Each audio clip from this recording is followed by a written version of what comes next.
Hello বন্ধুরা, সবাই কেমন আছো? আশা করি অনেক ভালো আছো। আজ একটা নতুন সকালে নতুন ভিডিও নিয়ে চলে এলাম। এখানে দেখো মা তারার একটি ছবি আছে, আমি তারাপীঠ থেকে এনেছিলাম। সেই ফটোতেই আমি আর কি জবা ফুল দিলাম। প্রত্যেক দিন এখানে একটা করে জবা ফুল আমি দিয়ে থাকি।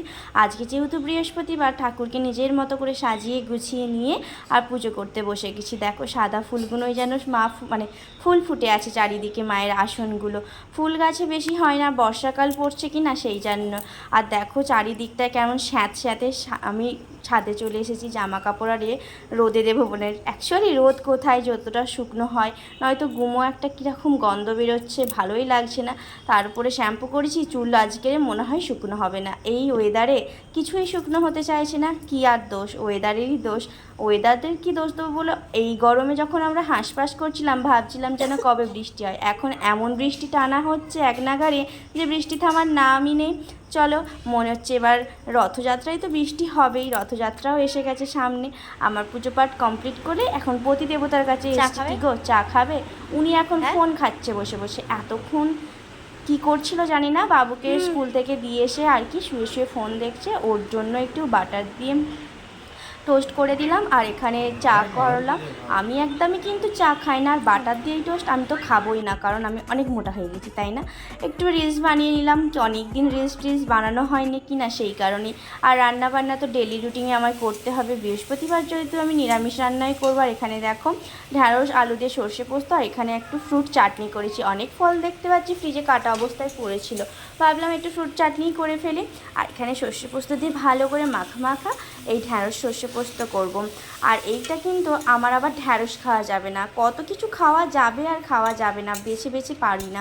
আমার ছেলেটা ও ঢ্যাঁড়স একটু হরহরে বলে খেতেও চায় না, এত দুষ্টু হয়েছে না। ও আলু ভাতে ভাত খাবে তাও ভালো, খুব একটা সবজি খেতে চায় না। আর এখানে আমার ঢ্যাঁড়স সর্ষে পোস্ত কিন্তু কমপ্লিট হয়ে গেল। আর ছিল আমড়া দিয়ে টক ডাল, অনেক দিন পর আমড়া দিয়ে টক ডাল খাচ্ছি। একটুখানি জিরে ফোড়ন দিয়ে এই টক ডালটা খেতে ভীষণ সুন্দর লাগে। আর এখানে এই দেখো পুতুলটাকে তুলবো করে আলমারিতে আর তোলাই হচ্ছে না। বাইরে বার করে রাখলে বড্ড নোংরা হয়ে যায়। মোটামুটি একটু পরিষ্কার করে নিলাম। আর ও বাবু বাড়ি নেই মানে একটু তো কাজ করতে হবে। এখানে দোকানের কিছু কাগজ দিয়েছিল কেটে দেওয়ার জন্য। আসলে দোকানে কাঁচি মোড়ার জন্য কাগজগুলো কেটে রাখতে হয়। এখানে জামা কাপড়গুলোও গুছিয়ে তোলা হয়নি। আর এখানে চারটি আমি দেখো কত বাসন মেজেছি, সেগুলো শুকনো হওয়ার নাম নেই, কাল রাত থেকে এরমভাবে পড়েই আছে।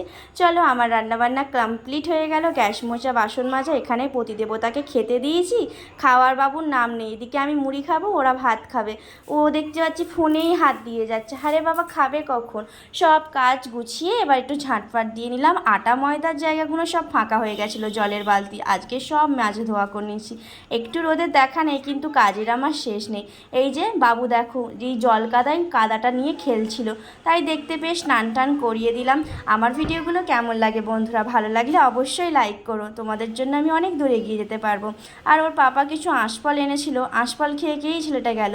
এই আঁশফলে কোনো প্রোটিন আছে বলো? শুধু আঁশফল খাবে। আমি ওকে বলি খেতে হবে না, আমায় দিতে চাইছিল না, অবশ্য দিয়ে দিল।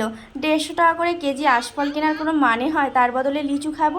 আর এনেছিল এই বিস্কুটটা কিন্তু কর্তামশাই নাকি বিস্কুটটা খেয়ে প্রেমে পড়ে গেছে, মানে এত সুন্দর খেতে লেগেছে, সেই কারণে কিনা আমাদের জন্য এত কিনে নিয়ে এসছে। তো আমিও একটা খেয়ে দেখলাম, বেশ ভালো, খারাপ নয়, সবিস্কো কোম্পানি। আর এখানে নাও আমি দুপুরের লাঞ্চ নিয়ে বসে গেছি। কর্তামশাইয়ের ভাতটা বাড়ছি, কারণ বাবুর ভাত খাওয়া হয়ে গেছে। আর এই যে নল ভেজেছিলাম চাটনি দিয়ে খাবো বলে, আর মায়েরা একটু ক্যাংড়ার ঝাল দিয়েছিল, এই ক্যাংড়ার ঝালটাও নিয়ে বসে পড়লাম। আর আমার বাবু দেখো কেমন মানে ফাঁপা ভাজাগুলো ডুবিয়ে চাটনি দিয়ে খাচ্ছে। খাওয়া হয়ে গেলেও আমরা খেতে বসলে ওকে ডেকে নিই। আসলে একা একা খাবো, মুখটা করে আছে দেখো দুষ্টু কোথাকারে। তারপর একটু বেরিয়েছিলাম, খুব দরকার ছিল আর্জেন্ট, সেই জন্যই আর কি একটু রিলস বানিয়েছিলাম, বানাবো না। তো যাই হোক, এই বৃষ্টিতেও রাস্তাঘাটে দেখো সব জল হয়ে আছে। তারপর এসে নাও পড়াতে বসে গেলাম। আমার ভিডিওটা আমি এখানেই শেষ করলাম। থ্যাংক